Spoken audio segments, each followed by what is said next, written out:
out of the 44% overall pollution comes from mobility. This particular market has to convert into electric. What are you trying to do? We're kind of creating that ecosystem where we are helping the delivery partner, helping the delivery companies to kind of achieve their every mile. Is there something different Hala is doing than Zypp?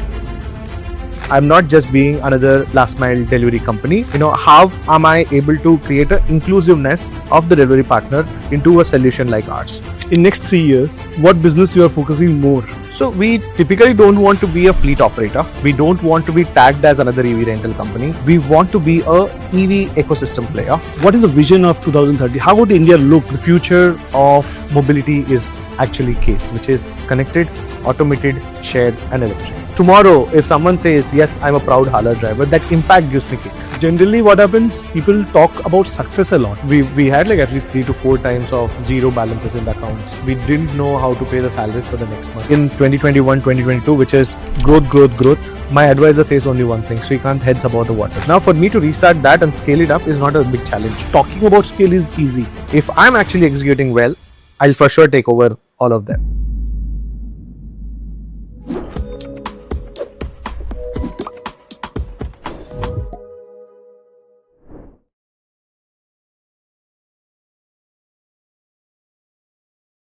India's EV industry is rising, and today we have another pearl of Indian EV industry, Srikanth from the Hala Mobility. Hello Srikanth, how are you doing today? Nice to meet you, Sachinji. I'm doing good. How are you doing? Great. So today is an interesting day for me because I'm in Hyderabad, in your city, and I like the city a lot. So let's start this conversation. Sure. Because my audience is waiting to hear from you a lot. Mm-hmm. Yeah. So Srikanth, how did this journey start? And was there any problem that you saw, or you faced some problem and then you thought of getting into this business, or it was something else that worked for you? So Sachin, this is essentially a two-pronged approach, I would say. One was my education, and number two was my experience in working this particular field. So before I started Hala, if you look at my entire career, it was in Google Maps or Facebook Beta, doing the business intelligence side. Then moved abroad to do my master's. That's where I was starting building a product called Chippy, where we were building technology for Uber, Car2Go, Daimler, Hispano Suiza. And while I was doing my PhD, it was primarily about understanding telecommunications, mobility, and connecting it to the real-time use case. Right? That's when, while I was doing Chippy, it was like, why not look at Indian market? When we try to look at Indian space, it is like, hey, there's a lot of problem, there's a lot of opportunity. Why not use the skill set and try to, solve that problem? So the entire thing started with the last mile mobility. When I looked at living in a European country, everything was connected, smooth, everything was going fine. But if I have to look back to my country, it was like broken. I need to wait for an auto, I need to wait for a taxi, I need to wait for the bus to come. I don't know when they're going to come. Everything is in the darkness. So the end goal was to kind of create a connected ecosystem for Indian market. And given the expertise, given the experience, I wanted to come back to India and start something. And although our journey is completely different, right? Like where we wanted to start, what we wanted to build, and where we are today is completely different.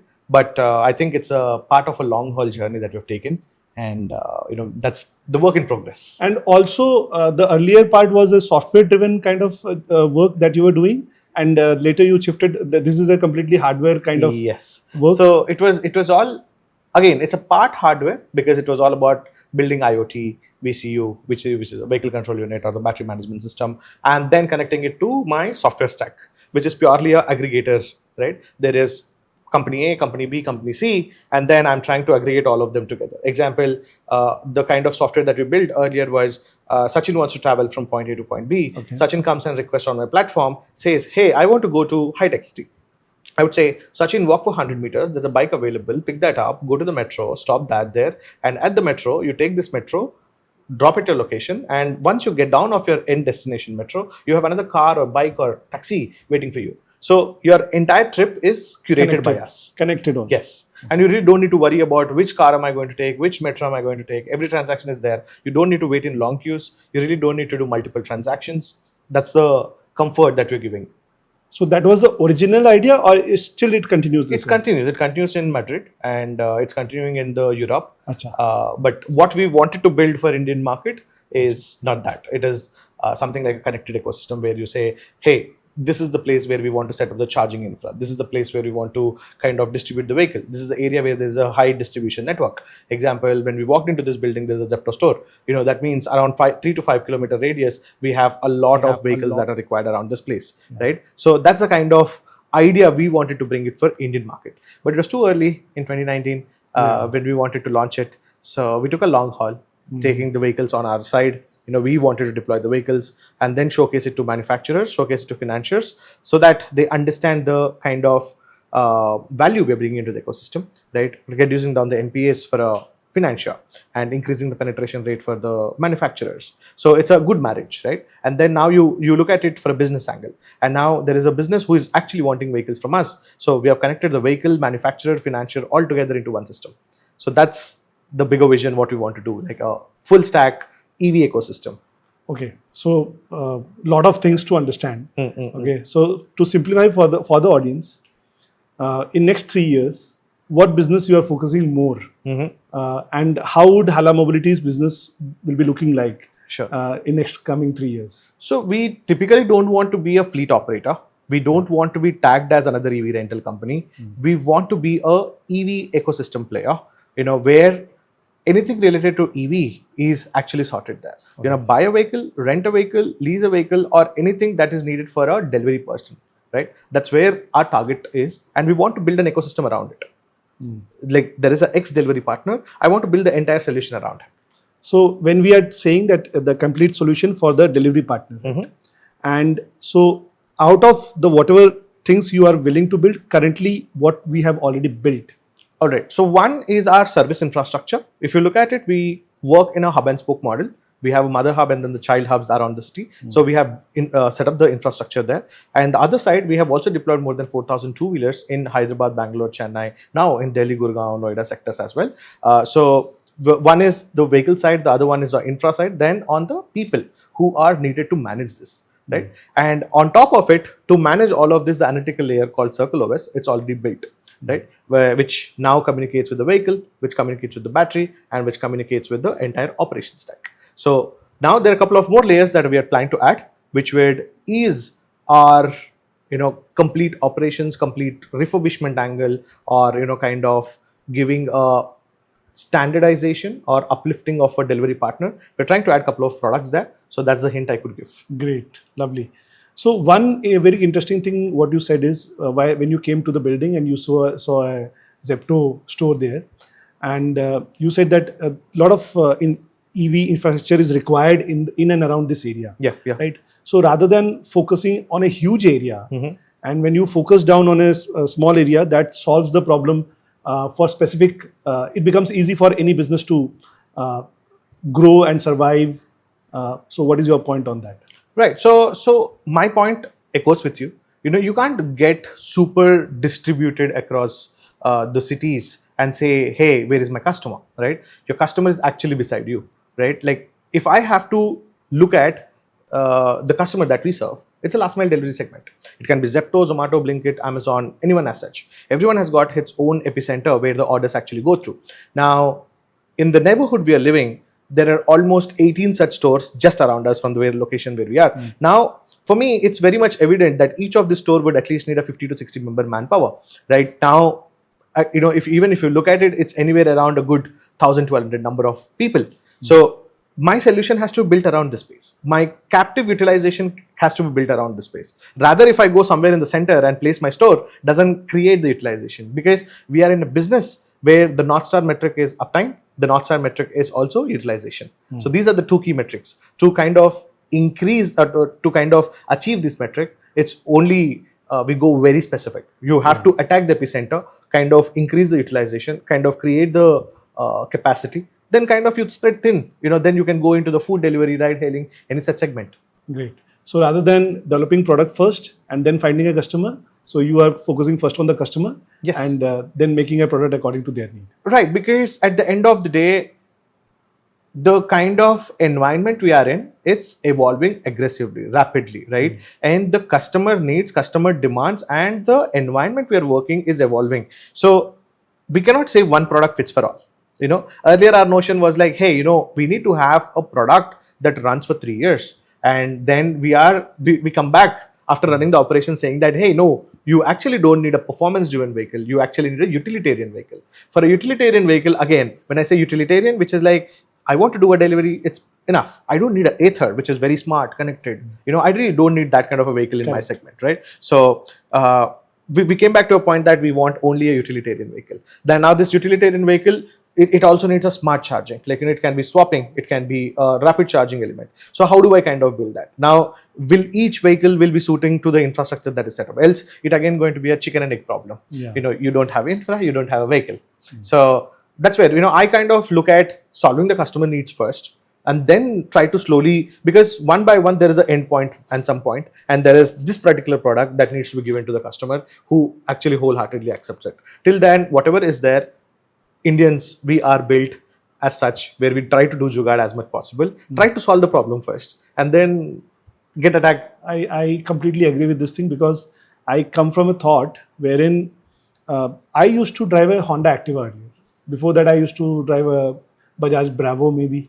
So it did not have features, but it solved my key thing, that is moving from point A to point B. Correct. And it should not stop. It should be a reliable vehicle. That was my need. If any scooter today in electric vehicle solves this problem for me, maybe my people, when in my team, suppose 60-65 people are there and they want to travel from point A to point B and they want to carry some material, that should be sorted, and I don't want anything else apart from this. Correct. So I go with your thought that if that problem is solved, I am your customer. Yes. First, you have founded Circle OS, then Leave-In, and now Hala Mobility, right? From AI to clean tech and different software and hardware kind of mixtures we are seeing. So my audience want to understand the core of personality of Srikanth. What is your core, and what is your mission of your life? What are you trying to do? So if you, again, I think the question came in a reverse, but it is actually supposed to be Hala, Circle, and then Levin. In which ways, it's all the ecosystem again when I say. So my avatar is Hala, and we always want to be recognized as Hala. Whatever verticals or whatever solutions we are doing, it's to kind of complement Hala Mobility, right? Okay. So again, at the end of the day, we are EV as a service platform as of now. We're kind of creating that ecosystem where we are helping the delivery partner, helping the delivery companies to kind of achieve their every mile or every delivery is going towards an electric vehicle without a pollution in the cities, right? And now to solve that, Levin is a product which builds the vehicles or the batteries or the BMS or VCU, and Levin also combines with Circle OS, which gives you the analytics of the vehicles, and these two powers up the leasing business at Hala Mobility. Okay. So three of them go hand in hand. They're all a complementary thing, but at the end of the day, we want to be recognized as Hala. Great. Yeah. So you hold dual degree in education wise. You hold a dual degree in telecommunication and ICT. Yeah. So how has this education background helped you in building Hala startup? So if you look at it, after my bachelor's, I've continued to work with the Google Maps project. That's where my interest on the GIS increased, right? And then extending it to the business intelligence for the Facebook beta project, where we were closely working on the the Instagram as a product. Then so it has helped me to kind of understand the big data. It has also helped me understand the GIS systems. Now, when I went to do my master's, which is the first master's in telecommunications and second master's in the big data, machine learning, AI piece, everything is connected. Now, telecommunications is all about your SATCOMs, your signal communications, or your IoTs, VCU, and then now the data that is coming out should be connected to your big data systems. So if you look at the first product that we built, Chippy, it is actually synchronization of these two degrees, and while extending to this, there's a PhD degree that I hold. So that is into the urban transportation systems. Okay. Right. So smart multimodal transportation systems, and we kind of connected this telecommunication, big data, and to the mobility sector, which is on the Helsinki, and that's how Hala is actually born. So there is a strong, influence of my academia, my research, and my experience of working in the GI systems that helped me build Hala. Lovely. So I would say ki I am sitting with a person who is most qualified for the kind of business that you are doing. I think that's a big statement, Sachin. So Srikanth, as soon as anybody sees Hala Mobility, he tries to relate you with Zypp Electric, right? So I want to understand, people want to understand that is there something different Hala is doing than Zypp? Mm-hmm. Okay, and do you consider Zypp as a competition, or do you think that Hala will be bigger than Zypp at some point of time? So a lot of questions come out from people, so I am representing them and asking. Okay. So the industry that we are working in, it's the same, the last mile delivery. But how are we different is, the BluBase as an element that we set up, right? Where we have the delivery folks working from that particular base, how they are kind of utilized over different shifts rather than working as a gig worker, you randomly work anywhere. Okay. We are trying to create a standardization in their life. We are kind of empowering the delivery partner, and that's the kind of a core impact we're bringing through Hala Mobility, because our core backbone is the delivery partner at the end of the day. And if I'm able to take care of him, that's where the solution is going to be even more acceptable. So my core differentiation here is, again, how am I able to create an inclusiveness of the delivery partner into a solution like ours, right? I'm not just being another last mile delivery company who is doing the last mile deliveries for anyone as such. This is point number one. And number two, yes, I consider Zypp as a competitor. I consider Magenta as a competitor because they have had their own phase of learning. They have gone through all the thicks and thins, and we are in the same space, right? So there's a lot of learning that I can take from them, having grown from, say 1,000 assets to the next 20,000 assets, where today we are at 4,000, right? So there's a lot of learning that I can take from them, try to kind of implement in our side as well. And if you ask me, can I become bigger than Zypp? Yes, there's an opportunity, right? Now, for this opportunity, my execution is the key. If I'm actually executing well, I'll for sure take over all of them. Now, if I try to deviate a bit, probably I might not do. But in my whole senses, I should be able to overtake the bigger players as well. Great. So you were talking about BluBase. Mm-hmm. So is the BluBase active right now, or you are working on it something? So and people would like to understand what BluBase is actually. So BluBase is a pilot project that we have done with 160 people. This 160 people live in a one facility where 80 vehicles are parked. There are charging that is happening. There are people managers for the last mile delivery, service engineers for the vehicles. Everyone is placed in a single space, and these vehicles are utilized across cross shifts or multiple shifts. And now this is just started with 160, but we want to kind of scale it up to the next, hundreds of thousands for the people. The whole idea why we started this is, when we are kind of running the operations from day one, we first started with the bike rentals. The second thing that we did was, during the pandemic, was kind of bring the delivery partners, attach it to the vehicle and do the last mile deliveries. And that was kicking off really well. And as we scaled up, we also understood, the delivery partner is not taken care of. For the meager 25,000 rupees they earn, the person who is moving from north to south, settling here, his food is not taken care of. His place is not taken care of. He lives in a very untidy place. His health is getting messed up after working for 12 to 14 hours. So now we kind of wanted to ensure that he's taken care of. This is a particular segment. Trust is very much important. The moment he gains a trust, that I am taken care of with so-and-so, he will stick to you. Example, Sachinji, you have a driver, Yeah. you have a maid. Yeah. The moment you are taking care of them, 100%. no matter what, they never leave you. 1,000 here and there, they always try to negotiate with you, sit with you. Yeah. That's the relation. It's the same thing with these people, but I'm doing it at scale. Lovely. And that's the whole idea of BluBase by Hala. Great. So you mean to say ki that's one way of winning their loyalty, Yes. and that's the kind of impact that you are trying to create, and that's where your core also comes from. Wherein, just like when I was into business, so I get a kick when I am seeing another business, if I am able to help a business grow, and if that business is able to grow with, say, I am able to help him with my strategy, and if the business grows, Yeah. that's the biggest kick I get. Yes. Whether I'm being paid or not. Yes. That's a different thing. So you get the kick when you are creating that impact? Yeah. Or what is the, if that is something different that gives you the kick, what it is? So if you look at it, the way of making money for us is through Hala. BluBase as a concept is to kind of create that impact and create kind of, the inclusiveness kind of, standards, improving the standards in the delivery partner's life as well, right? Now, for me, that impact gives me kick. The uplifting gives me a kick. Lovely. The kind of, tomorrow, if someone says, yes, I'm a proud Hala driver, that gives me a happiness. I am sure I'll make money here. I really don't need to make money out of this.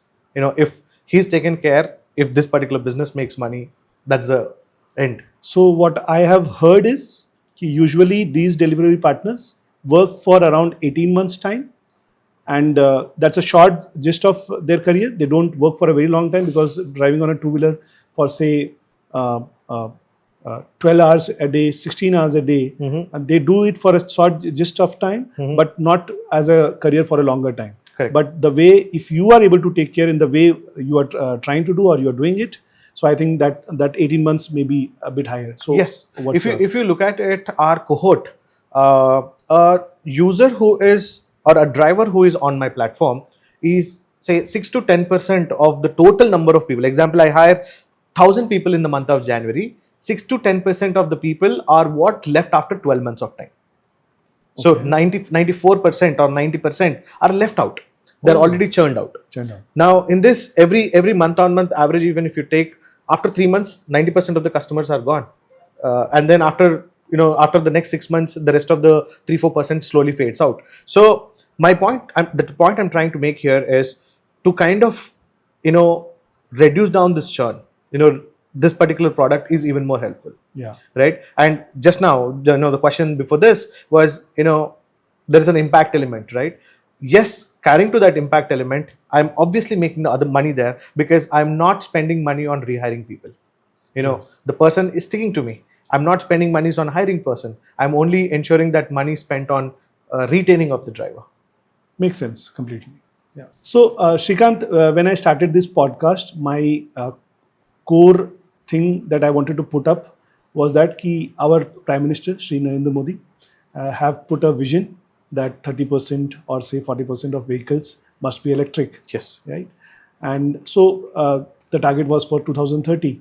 And so how do you see what is the vision of 2030? How would India look from the electric vehicle point of view? How the automotive will be moving? What is the vision that you see that this kind of vehicles will be there? This is how the last mile delivery would be working. I want to understand from your point of view. So as a mobility sector itself, right, given it can be 2030 or 2035 or 2040, the future of mobility is actually case, which is connected, automated, shared, and electric.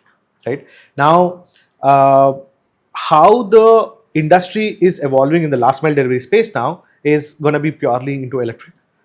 Because if you look at it, out of the 44% of the pollution, overall pollution, 44% comes from mobility, and in that, majority chunks come from movement of people and movement of goods. Right now, movement of people, when you look at it, personal is on a different segment, and the majority, again, 80% or 85% comes through the commercial segment, because this is like the heavily abused, heavily utilized kinds of a segment. Now, this particular market has to convert into electric, and that's the way forward. And even if we are able to achieve a 50% conversion by 2030, I think that's a great win for us.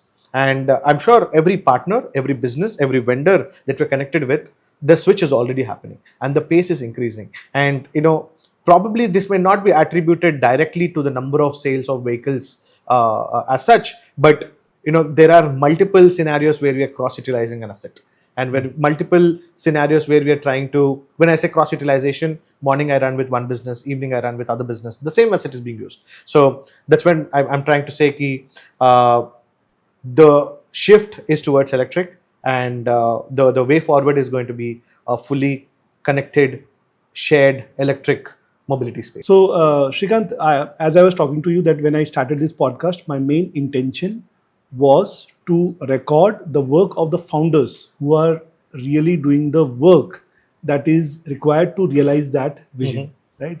So vision is to make Indian automotive industry electric to a good percentage. Yes. Right. But that vision is realized by founders like you and me. Right. And daily hustles, daily challenges, daily policy challenges, compliance challenges, and daily we are making new products Right? A lot of things are happening on a day-to-day basis. Now, what I want to understand from you is one question that pops out from on my mind is there is two segments of electric vehicles that are available in the market. Right. One segment is highly organized, Mhm. like TVS, Bajaj, Ather, Ola, and then is another segment which is there in the industry who are either importing the parts and they are assembling here, or they are trying to make in India products, right? 2030, how would the market mix look like? I want to understand from your point of view. Again, that's again a projection, I would say, Sachin.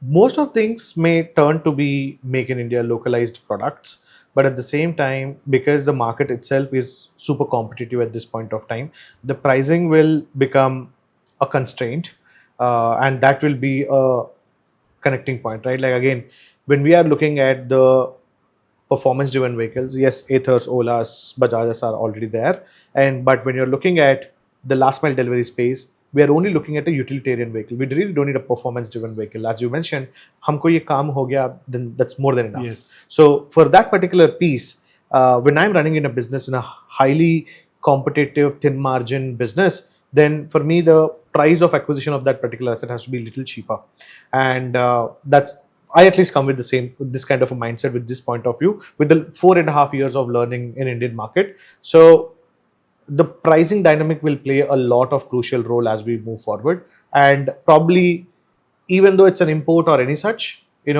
they may probably localize some key components in the Indian market, which has already started. Many of the startups are already building the localized components of motors, controllers, the battery pack completely assembly here, and a lot of BMSs, IoTs are coming in.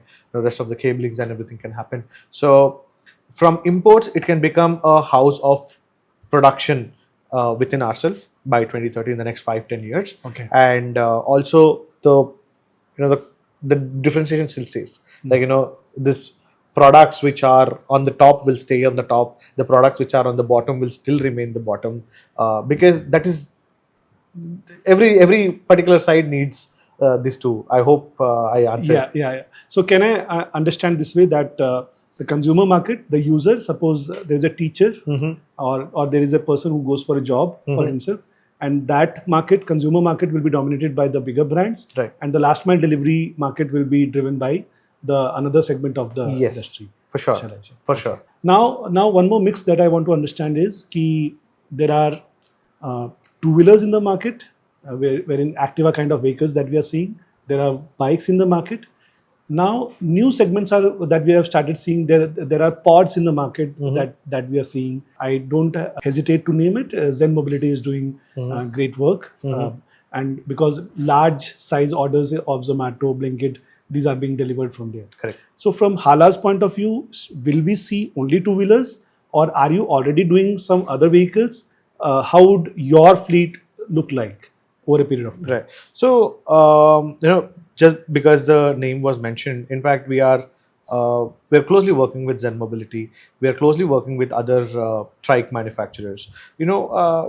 As the demand is increasing within the quick commerce or the e-commerce or the hyper local e-pharma segments, the capacities are increasing, because everyone is getting acquainted with the comfort that these solutions are providing, right? And people are okay to pay that premium on top of the deliveries. So when the capacities are increasing, a two-wheeler is not significantly solving all of their problems. So I would not say a two-wheeler will be replaced by a trike, but three-wheeler, which is L3, will have its own particular space. Say one store requires 100 number of vehicles, probably 20-30% to minimum it will take. Right? And even if you take a product like Porter, right, their two-wheelers are now turned into a trikes, right? Two-wheeler already has a great demand at Porter, and three-wheeler already has a great demand, but then there is a requirement of a middleman, which is the L3 segment vehicle like Zenpod.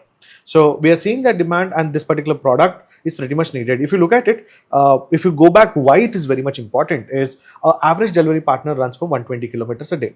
Now this 120 kilometers, you are running on a two-wheeler, which is a high distractive product, right? there are a lot of researchers, a lot of white papers that are released saying that the kind of distraction, the kind of stress the body goes through when you're running a two-wheeler is significantly higher. But when you're actually in a three-wheeler or a four-wheeler, your comfort levels are there, right? Okay. It can be while taking a phone, while taking a left or right, or any such. So the point I'm trying to make here is, while if you want to retain these driver partners, you also need a different kind of segment where his comfort, his legs are not looking for the balancing of the vehicle, rather it is already balanced itself. Yeah. And it can also take a lot of weight. Now if you're pushing all those 200 kgs on a vehicle, two-wheeler, the vehicle will not last for So longer. one more, I'm sorry. So one more point of view to this, which I think is that on a two-wheeler, because the capacity of carrying is less, the two-wheeler person goes to deliver, comes back to the hub, and again he goes to the hub to collect the material and deliver to the customer, right? Too many to and fro's. And while a tripod or say trike would carry a larger amount of material and it can deliver at once two different points. Correct. That can be one reason. Yes. And correct me if I'm wrong. And second reason can be the large size of orders that Zomato and Blinkit and other aggregators are getting. Correct. So again, there are two ways to look at it, Sachin. One is this food product, which you have said, it can be food delivery. Food delivery would obviously go well because it is, at the end of the day, it's for the customer. So customer is paying for it, and the aggregator is paying back to the driver. But when you look at like a quick commerce or any such, where the deliveries are concentrated from the dark stores or such, or from one of the hubs, the control becomes really thin. Like, when I was taking at least 2 trips and 10 orders, now I'm taking 30 orders in one trip. So my cost per delivery, this company will be actually charging me, they'll try to reduce it. Okay. If I'm earning 40 rupees here, they may cut it down to 30 rupees here because I'm taking a higher volume. So there may still be a price war that may still start, because at the end of the day, the vendor will not think about how much capital you have invested or anything, right? He will try to optimize his costs. So the other way around to think is, there's again challenge that may come from the markets. Agree. So one interesting thing that you told is 20 to 30% of a hub, the number of vehicles it would require will be either three-wheeler trikes or it will be tripods, right? So is that the number? That's the way out I look, at least. That's again my assumption, the way out I look, because there are, not every product can go on trike, not every product can go on two-wheelers, right? The mixture of both of them is needed. And now at what percentage, because it is just the start, probably we may have 1-2, but down the lane we may have 20 and 30% of overall fleet going with the trikes.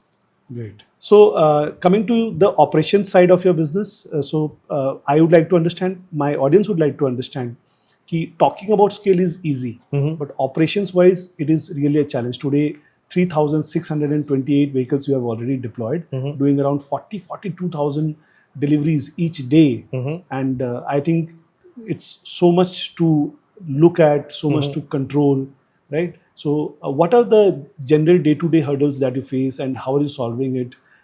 Could you please share something on that? So someone who is watching this podcast or someone who is actually following our work probably think like, hey, this is super fancy, a startup, there's a business, there's a demand. Day-to-day war it is for us. The war that goes through, or the work that goes through on the ground, and the army that runs on the roads, no one looks at it, right? So for every 40 people, there is one supervisor.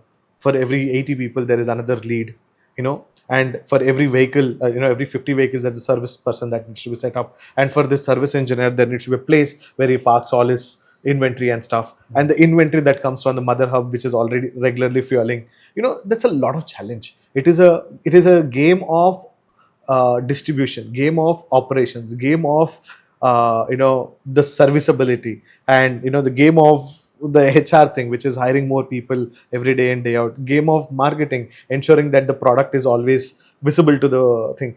There's a lot of challenge that you'll have to face. And at the end of the day, it looks like, oh, there is a two-wheeler, there's a driver partner, given the vehicle, he's running it. But the kind of challenges that things go, because there may, one day we randomly hear there's an accident with the vehicle. Someday we'll hear, someone is doing some illegal activity with your vehicle. There's someone where you say, hey, he has did not follow the traffic rules, and one day you see the person is missing at the work, and you kind of need to bring him because it's emergency, and someone would complain the batteries are not working suddenly, and someone is saying my vehicle is stuck, my orders are missed. So it's like a hustle bustle life, like it cannot go like another software company where you go sit, vehicles are running and things are So going. generally, what happens? Ki people talk about success a lot, Mm-hmm. right? People make reels about the success and everything. I want to hear from you, learn from you about a day when it looked like everything collapsed. And I'm sure that someday it would have happened when you were not ready, or today you are much ready. So, was there someday like that? And would you like to narrate about that? Fortunately, 2020, 2021, and 2022 were like the beautiful phase of our journey. 2023 was like a little hurdle when we actually saw the scale. And 2024 was a drought here where someday randomly I call up my co-founder and say, "Ki, Snehit, I think We should call off. let's call this off." And we had like at least 3 to 4 times of zero balances in the accounts. We didn't know how to pay the salaries for the next month. It was in 2024, and at least 3 to 4 times. And we are like, no, let's do this, let's do this, let's do this, let's give it a try. And you know, November 2024 is when we actually got the backing of good investors again, saying that no, this is not the way you can actually do it. And there are also, when we kind of wanted to shut it down, we were looking at our people. It is like there are more than 100 people working with us. We may say, okay, bye now. We may see the consequences later, but what about this 100 people? How do we kind of do it? Then again, the run behind it actually started. So there are moments where we wanted to break down, where we wanted to kind of uh, shut everything and be like, what are we even doing in life? Tomorrow I can build a software just sitting in some beach, some vacation place somewhere in the world. I can ship out the products quicker. And what am I even doing here? Because I'm not an ops guy, I'm a tech guy. And when you're going through this needs a different muscle. But thankfully, India in the last 4.5 years built my muscle such that अब अगर मार भी मारा तो I'll be able to take that. So we have gone through all the thicks and thins, goods and bads, like highs and lows, everything. And now again, there are many scenarios where people were like, Hala's thing is done, and now you can go hire the people if you need. But then, thankfully to my team who have been super supportive during that time, because at the end of the day, if they lose confidence, everything is broken, honestly. Yeah, 100%. Right? We may be doing any of the war in our rooms between the co-founders, between the directors, between the board, but if ground team loses that hope, then it's gone. But thankful to them who has been always supportive, and because of them, at least we got that confidence ki, yaar, we have to do this. And honestly, that's how today we are at least again adding up more fleet, growing to new cities, and the revive happened. Okay. So first thing that comes to my mind is ki Srikanth version of 2022 versus version of 2025. So what difference do you see in yourself today? It's okay. We have done something in 2021, 2022, which is growth. Now we are like growth with a sustainable growth, bottom line profitability. Cash is the king. Ensure you have. My advisor says only one thing: Srikanth, heads above the water. Do not try to suffocate just by swimming inside the water. Keep always your heads above the water. And I think that formula helped us a lot. And right now, 2025 version, which you're saying, I think I look at profitability more than anything. Scale can come. Execution is the key, that I agree. But at the end of the day, if you're not making money, then once the tap is closed, it's all gone. So today is profit first, and 2022 was growth first. So when we are talking about operations, so you aim to deploy approximately 10,000 vehicles in next 1 year? Yes, in that trajectory, we started with April around 600. The May month saw a good deployment of 750. This month we are aiming for 1,200 more. So the vehicles are just coming in, and the target for this financial year is to reach the 10,000 mark and be present in 6 cities. All this while Hyderabad has been our playground. We have been deeply penetrated here, but we want to also scale up the Chennai, Bangalore, Vijayawada, Visakhapatnam, Guntur, wherever we are there, and start new cities, which is, Mumbai, Pune, we have started, we kind of paused in between. So we want to start those new cities, try to understand it for a while, but then the penetration will happen in rest of the cities. Any specific strategy that you are deploying? Because just thinking that we will start selling may not give us Absolutely. that deployment. Right? So for me, I'm a firm believer mobility is a local game, right? The local players will obviously win. For me to kind of have that kind of an understanding, I need to become like a localite there, right? Like I need to understand the every lane, every nook and corner of the city. What is the infra available there? What is the serviceability available there? Only then I can kind of build it. This one way of doing. The other one is finding the right partner there and deploying it. So the way I look at is kind of, yes, there is an opportunity. It's the same kind of business. It is just a different city. But when it is different city, the people who are using there are different. The social demographic distribution is completely different. Weather is different. Yes, I would want to understand that particular pieces and then deploy. That's what we have done with Mumbai, Pune. We have run operations from 2021 to 2023. We kind of understood that those particular markets and then consolidated everything to Hyderabad. Now for me to restart that and scale it up is not a big challenge. So the next big city for us, if I have to launch, would be Mumbai. Great. So you mentioned one word I picked is partner. That either you do it yourself or find a partner. So Right. do you operate with the partners also, or is it only you do all the business directly? So right now we are only doing with with ourselves. So there are two ways we look at it. Hala is typically what we are running. Then there is Hala Plus program and Hala One program. Hala Plus program is somewhere where you look at partners and they execute on behalf of us as the name of Hala, and they run the show, which is like they own the vehicles, they own the infra and everything. We give them the tech and operational know-how, all the things, and they run the show. And then there is another product called Hala One, which is primarily for the self-help groups, right? So there are many people who want to start a business and they are underprivileged, who really want to kind of create an enterprise, want to be an entrepreneur. They want to get an access, right? For them, we have created a separate package. So these are the two partners through Hala Plus and Hala One. Nice. Because a lot of my audience are kind of people who are into distribution kind of business, and there are small investors. They want to start their own business, and they may be looking for an investment of say 10 lakh, 20 lakh kind of. So when we are talking about these programs, what kind of investments generally do you look for? So if you look at this ticket size, it is through the Hala Plus program. Where in Hala Plus program, it comes with a 15 lakh rupees of investment, and that's a fixed return kind of a model, right? It's a 3-year tenurity, and every month you receive a 60,000 rupees kind of a payment, which is like a fixed return. And then at the end of the tenurity, the vehicles will still remain with you. That's one kind of a model. The other, in this, the investor is not operational. It's a franchise owned vehicles and companies operating. Hala Plus FOCO kind of model. FOCO kind of model. This is Hala Plus. Then there is Hala One, where it starts with a minimum ticket size of 25 lakh rupees and the multiples of it, right? And then there is a store, there is a branding, there's a marketing, there is a physical store that is given, and the investor actually runs that show. Okay. And there's a potential of at least making good 90,000 rupees to 95,000 rupees a month. This would say, what would you call it? Company owned, company operated? It is franchise owned, franchise operated. Okay. It's FOCO and FOFO model. Achha, great. So looks good for investor kind of people, those who want to start their own. Those who want to start, because at the end of the day, we act like a license to bring more and more business and also help them to do the marketing side of it. We also give them the every nuance of how to do the business. So everything is taken care for them. It's kind of running their regular operations with their particular fleet.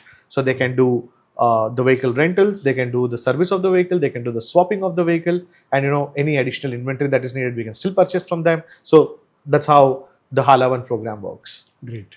So now we would, because running a business, running a startup is about multiple facets, right? Yeah. A lot of things we have to see. So let us understand about a bit of capital side of business. So recently you have raised around $6 million. Yes. Round you have done.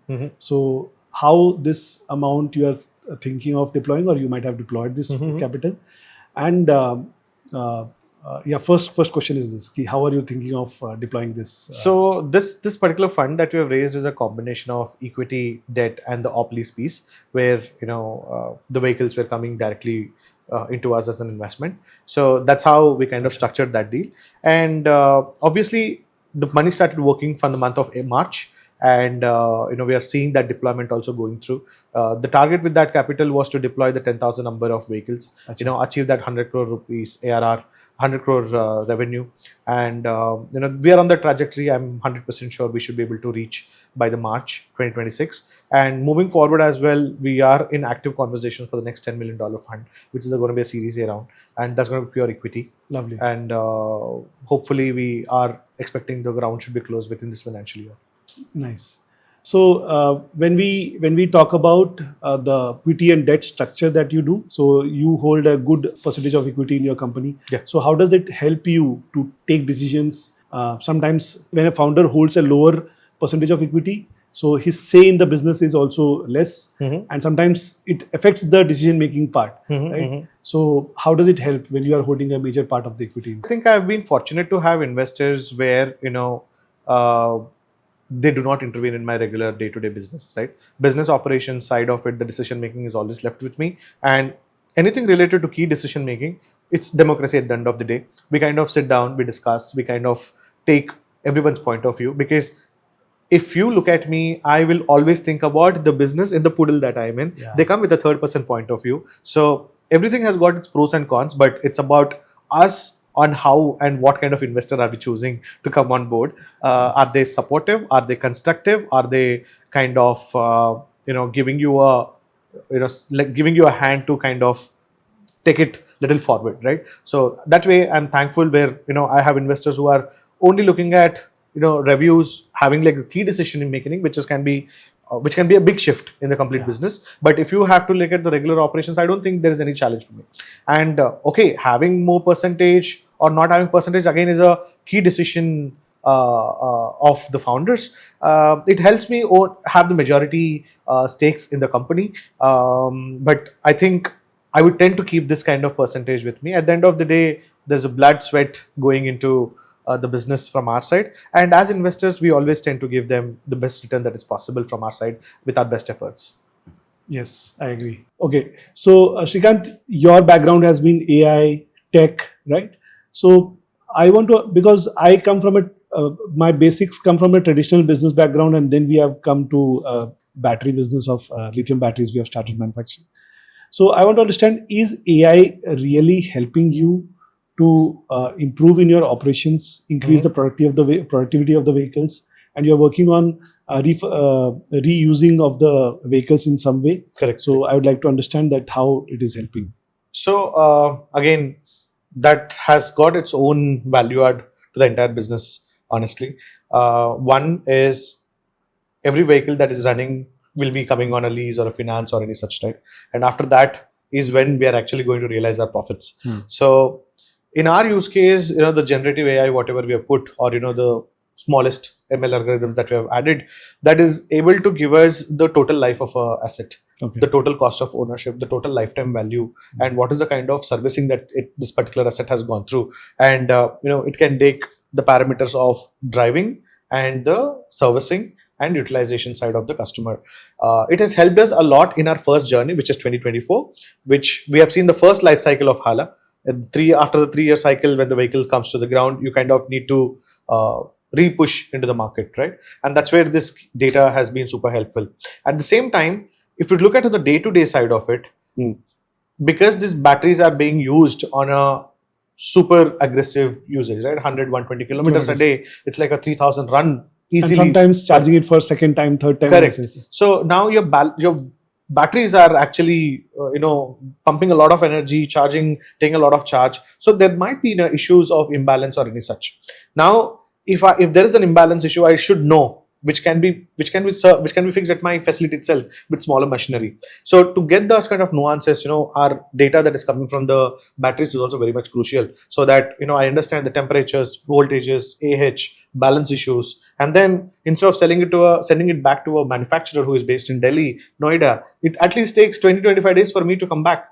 That means it's not revenue generating for me. So from that 25 days, it could cut down to at least 1 day or 2 day maximum. So that's kind of a efficiency that has bought all this big data in terms of understanding a battery, understanding a scooter, and for us to run our day-to-day operations. Yeah. So this question where it is coming from is earlier when there were like ICE vehicles, there was no AI, there was Yes. no IoT, there were no devices, right? But now when electric vehicles have come, people are trying to put AI. So this understanding need to be created, or people want to understand that whether it is really needed, or people are just trying to put it inside just to take the benefit of the buzz of the AI.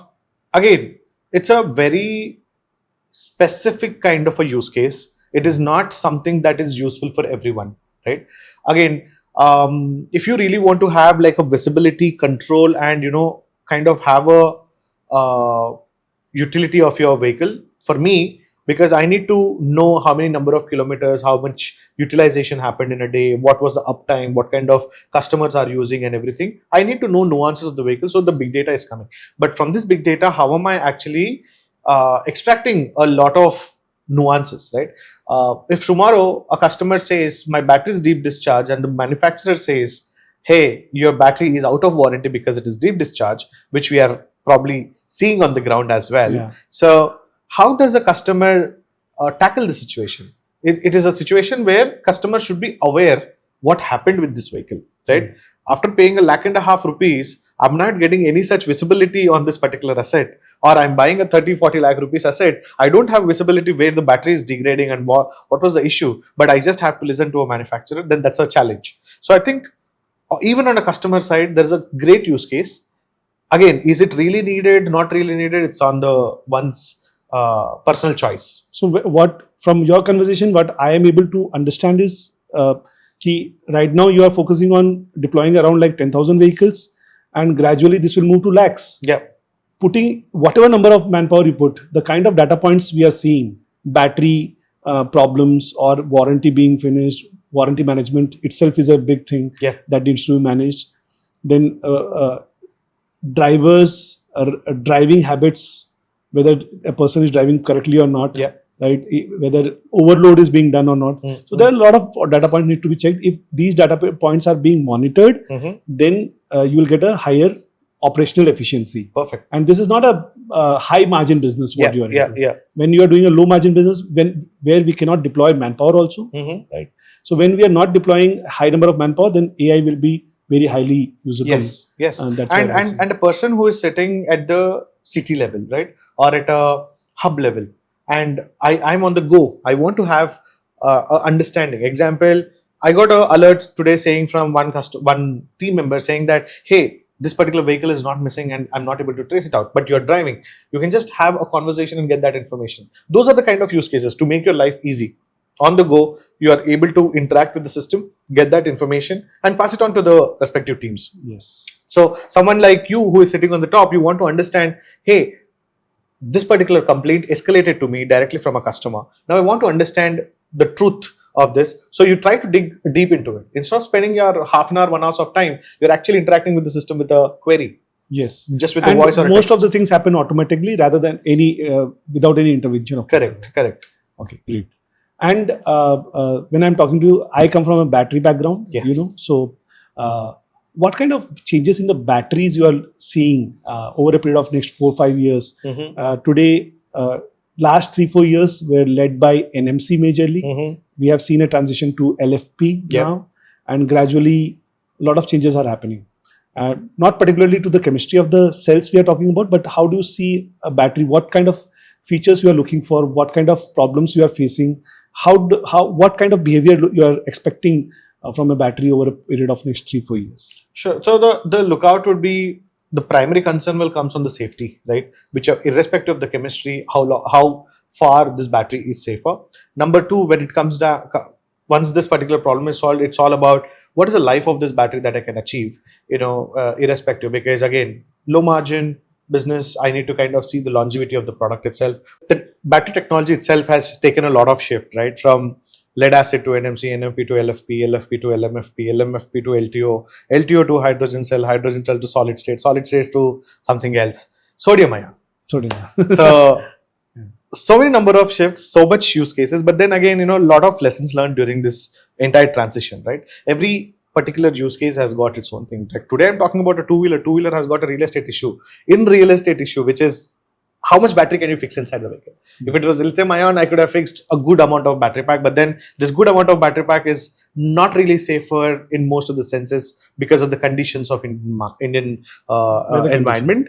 Now I'll have to try to fit in a LFP, which is little heavier, little bulkier, low energy density. So primary thing which I look at is on the safety side. After the safety side, the moment there is higher energy density, at the same time longevity of the product, probably we will look into those angles. At the end of the day, all these batteries are now become smart. There is good standardization that Indian government has bought in. So I think it is more about the engineering side of it, because it's not about putting batteries cells in parallel and series and making a pack and sending it out. So there is a battery engineering, design engineering that goes inside. So I think that will define a lot in terms of getting the efficiency of a pack. So you are touching a pain point. Whenever I meet people tell me, "अच्छा आप assembly करते हैं?" हाँ, if you see in a broader sense, yes, हम assembly करते हैं. But the kind of effort and the kind of team that is deployed for the design of the battery pack, mechanical engineers are there, electrical engineers are there, electronics people are there, and testing, validation. Because at least I come from the usage side of it, right? I can at least echo with you. I can watch for the words that you're saying, which is the kind of abuse, the kind of things we see, and the kind of R&D that the company has to do, whoever is the assembler also, right? It can take from a enclosure to a connector to a small nut and bolt that goes inside the vehicle, inside the battery pack. I will tell you, last time we supplied around 20 batteries for an, say, e-rickshaw. That was a 48 volt 100 watts kind of system. And there was a welding spot. You understand? A welding spot was there. And that was ignored somehow by the engineering team.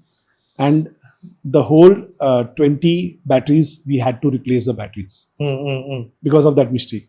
So there are people who have misunderstood batteries because in Delhi, NCR kind of region, you get boxes, you get cells, you get BMS. People are there who just put it together and sell. I don't say that they are not running. Those batteries also run. But I don't belong to that class of battery manufacturing. Right. So it takes a lot of this thing. Yeah. I think for you matters is per kilometer, what is the minimum cost I can get. Right. And total cost of ownership should be minimum from the battery point of view. And it should not give me trouble frequently. Right. It should be a robust product. Right.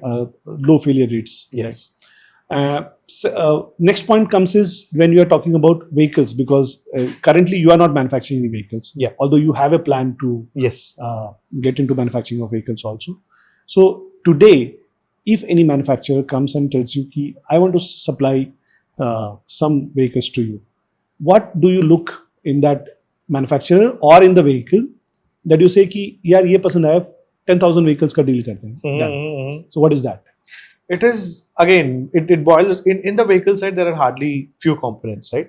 The motor, controller, and your wiring harness and the rest of the smaller components. But the crucial element is also on your chassis, because entire load is sitting on that. And then if actually you are on a bumpy road, then if the chassis is not supporting, everything goes to a toss. So the first bare bone, I want to understand the skeleton strength. And then after that, the quality of the products that are there, because I'm going to be in a highly abusive, highly vandalized environment where customer tends to give zero respect towards the vehicle. Then in that case, I need to see how the vehicle is going to perform, or how the vehicle is going to tolerate that kind of abuse. And once this particular piece is understood, the simple question that I ask is, many such manufacturers walk in and how are you pretty much different? Just like if I go to an investor, they would ask me. For me, because his journey with the manufacturer is not going to be after purchase, but it's going to be for the next 3-4 years. 3-4 years. So now I would like to understand how this person is going to help me out before I make a check with him. So primary thing would be our understanding about the nut and bolt of the vehicle, and then the confidence of service level arrangement that we have with them before we try to get an arrangement. So Srikanth, from the policies side, what benefits you have got till now,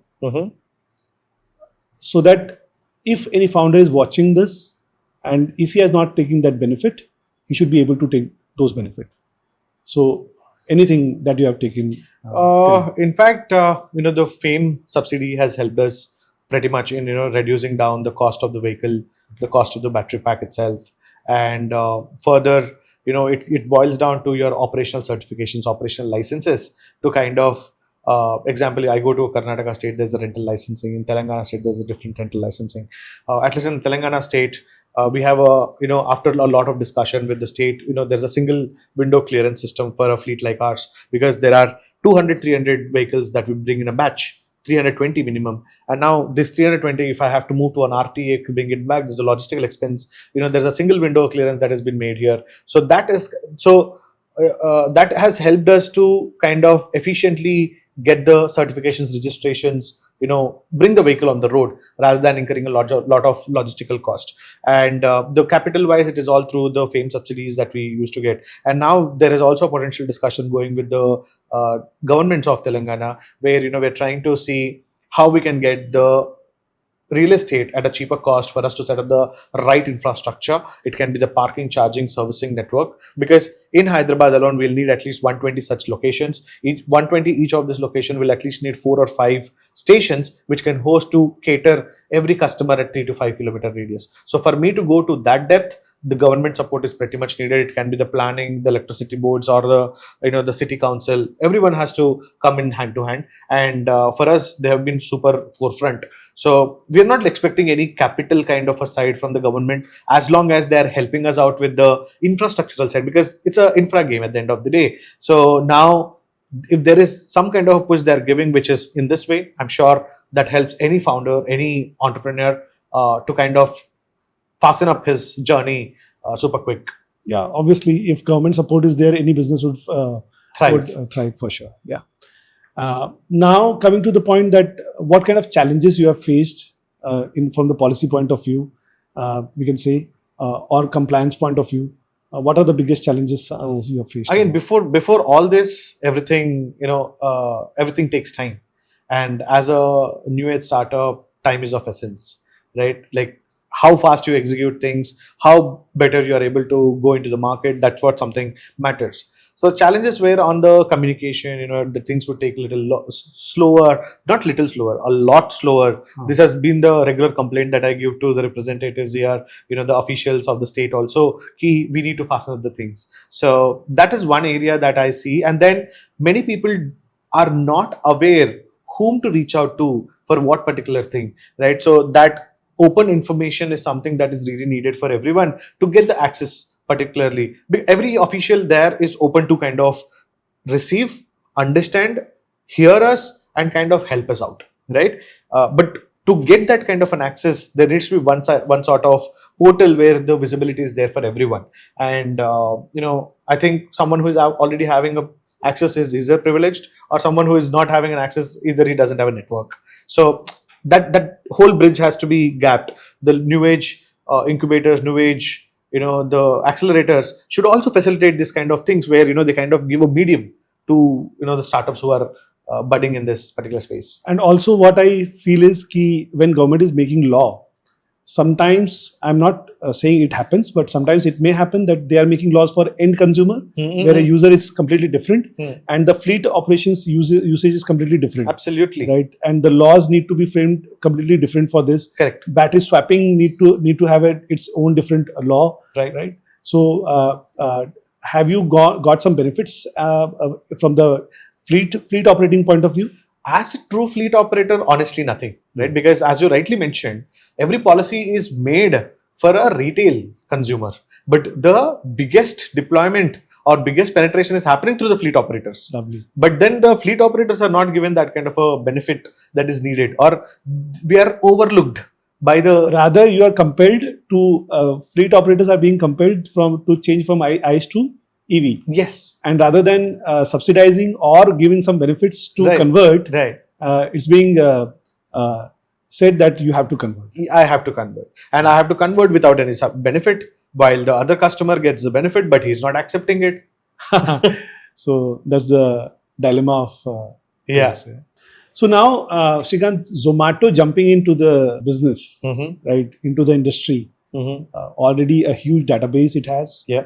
Direct access to the people who are using the vehicles, and major business is being driven by them.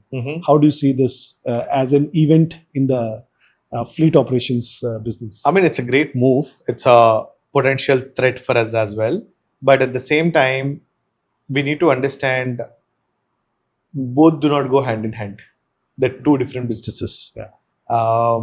And sometimes I also feel like it's not a fair thing to do, because there was someone which was powering the entire thing, and now it's kind of cannibalizing your own partners, right? So which is not slightly okay for many of us. But then again, it's a great move where they want to because they have a different agenda, right? It's not to cannibalize, but to push. And who is there to kind of push those kind of numbers other than someone who is capitally backed, which is today Zomato can do the next 10,000, 20,000 just in few months. So it's also the move and the kind of intent is different, which is really good. But at the same time, it's also going to hurt a lot of other players who were the partners of Zomato in this electrification journey.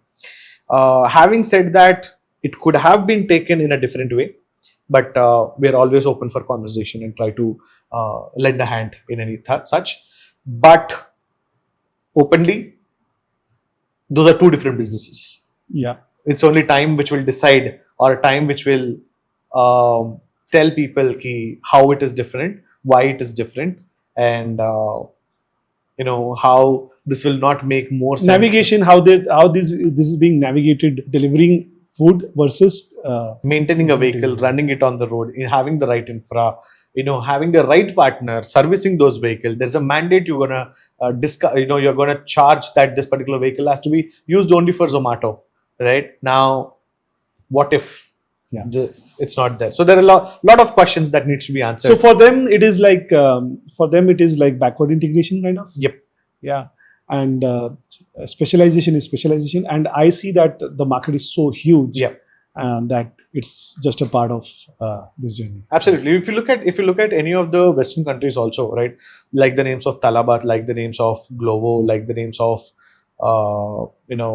many other players, they have started with their own fleet, their food business. At the same time, they are backward integrated. They started doing their own fleet. But then the environment, the social discipline is completely different.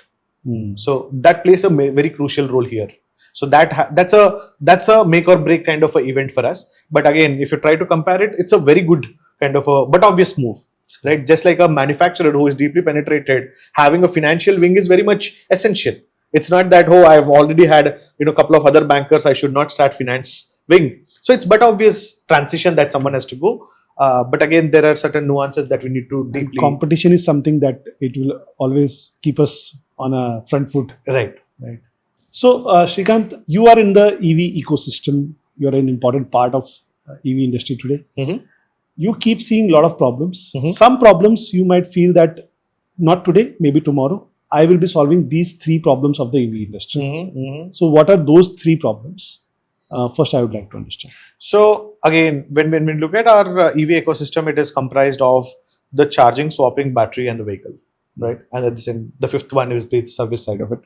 The moment we are able to kind of stitch all this together and create a better utilization, provide the right quality of service, the customer is ready to pay a premium, right? So when I'm trying to bring in different players, this quality of service is always not able to match with my expectation. So it can be the product of the quality of the product, which is vehicle, the quality of the battery pack with not much good range or not much a good energy efficiency, or the swap batteries would not be available, or the charging slots not being active. So multiple such cases would cause a lot of hamper to my customer base. So as an ecosystem that we're trying to build, we're trying to build a comprehensive, cohesive, and complementing product which is built for my captive demand. So you mean to say that charging infrastructure is something that you want to do, battery swapping, battery manufacturing, right? Battery manufacturing is something that you would like to do in Yes. near future, Yes. right? Similarly, you also see problems that you see as a problem, but you think that that is not your domain in the EV ecosystem, and you think that other founders have got an excellent opportunity there. Right. So, what can those three opportunity be? Again, that would be on the right battery again. Okay. There are experts in that particular domain. I'm only coming with the operational know-how key. I want A, B, C, D, E. But for the A, B, C, D, E to achieve, there has been years of R&D that has been done, right? So in those cases, I would rather go and partner. I really don't want to put my brain's time. I really don't want to reinvent the wheel. Yes. So I would rather choose a right partner, try to give them the product, trying to kind of give them the opportunity that is there, share the, together. So it's how do you say, everyone has to coexist, everyone has to partner, everyone has to kind of work hand in hand. Only then the ecosystem will flourish. One person building everything, I really don't believe. Yeah. So that's where the question of comes, wherein build versus Co-create, right? So that's where the question comes about the build versus buy theory. So most of the automotive in India, just like Maruti, Samsung, are dependent on huge component manufacturers, tier 1 manufacturers are there. They do not manufacture each and every part. So there is also a theory wherein people want to manufacture their own components also, right? Which theory do you believe in? Again, there are two ways to look at this problem. One is buy off the shelf first before I build for the customer.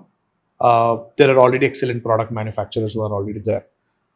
Pick the things, go into the market, understand from your customer if the customer is actually willing to pay a buck for this, and what are the changes he's actually requesting for. You either share this feedback with your buyer where you're actually getting, and if they're up for the customization, you do it, get it done from them. If no, you build the product which is needed. Yes. But going on day one, building the product, wasting the time rather than understanding the customer is waste of time. Yeah. So, Srikanth, a lot of people who are already from the EV industry, who are working in the EV industry, there are students who are into college and universities right now, and they want to become a part of EV industry or say Hala Mobility. So, what is your suggestion for them? Do you hire freshers directly, or do you weigh them with experience only, or what is your way of hiring? So the way I look at, again, I come from a research background. Now, the way I look at is I really don't give degrees as a priority. I look at someone who is enthusiast, who can solve the problem, who has a core ability to kind of build that product. If I have to look at a tech guy, irrespective of which degree he holds, as long as he's able to code properly, build that particular system which is safe, secured, and at the same time scalable, I would rather go with them, right? So I'm absolutely always open for freshers, or if there is something that we can always share to the freshers, kind of nurture them, because there's an ability always, because someone is coming with a theory background but not with a practical exposure. That's where the things come into picture as well. So we are open for freshers, we are open for experience. It's not like we only look at IITs, IIMs and such. Correct. So badges are not given to people. I'll rather try to see if there is something that I can nurture them, and if there is something that I can learn, because there is multiple things we learn from the other side as obviously. well. So at least that's what I've learned from my professor always. He used to never try to segregate people. He's always trying to be like open, and that's the learning I had from my professors, to not create badges on the people. Yeah. The degrees and everything can just be kept aside. Today, you sit in front of a YouTube and you are a pro in anything. So we are absolutely open for freshers. We are absolutely open for nurturing students, or having, as we are growing now, there are multiple projects we always start up. So instead of we starting that up, we can have a third person point of view. We open up sometimes, some sort of projects where we are trying to right now closely work with certain universities here, and those students come in, they do the project work for us, and that's their 4-2 projects or 4-1 projects for them. Great. So that way they are getting a real life exposure rather than just doing some stitched projects that are sold in the market. Great. So yeah, it completely makes sense. I understand where you're coming from. Great. So Srikanth, it has been an amazing conversation with you. I have learned a lot from you today, and I am sure that audience is going to get a lot of benefit out of it. Uh, it has taken a fair enough amount of time to record this, and thank you so much for your time. Thank you so much for having me here, Yeah, Sachin. Srikanth.